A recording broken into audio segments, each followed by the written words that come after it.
नमस्कार. स्वाभिमानी TV news चॅनलच्या बातमीपत्रात आपलं स्वागत.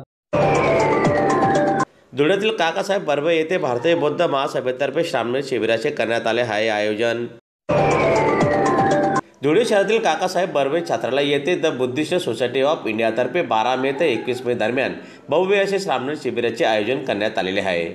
दरम्यान सुरू असलेल्या शिबिरात 19 श्रामणेर सहभागी झालेले असून बौद्ध पौर्णिमेपासून शिबिराला सुरुवात झालेली आहे. शिबिरात 2 महाथेरुये श्रामणेरांना बौद्ध धम्माविषयी तसेच डॉक्टर बाबासाहेब आंबेडकर यांच्या विचारासंदर्भात मार्गदर्शन करत असल्याची माहिती यावेळी आयोजकांतर्फे देण्यात आलेली आहे.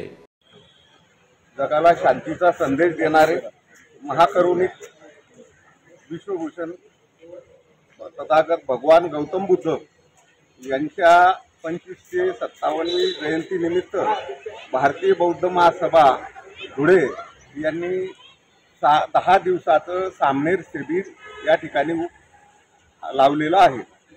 माणसाला माणसाप्रती कसं वागावेत यासाठी जी संहिता तयार केली जाते त्याला धम्म म्हणून म्हटलेलं आहे.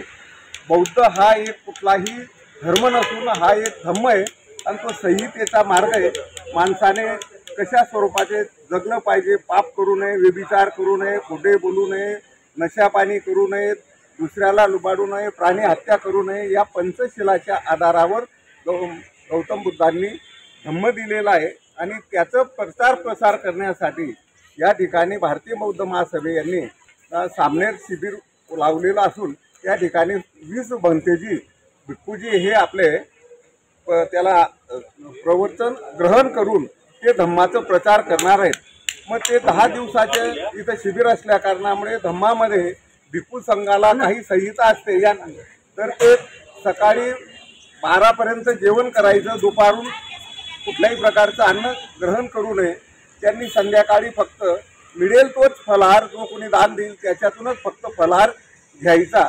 म्हणून आम्ही संविधान संरक्षण समितीच्या वतीने या ठिकाणी आमची क्वांट्री करून सहभाग करून आम्ही त्यांना फलाहार वाटप करण्याचे या ठिकाणी आम्ही योजलेलं होतं.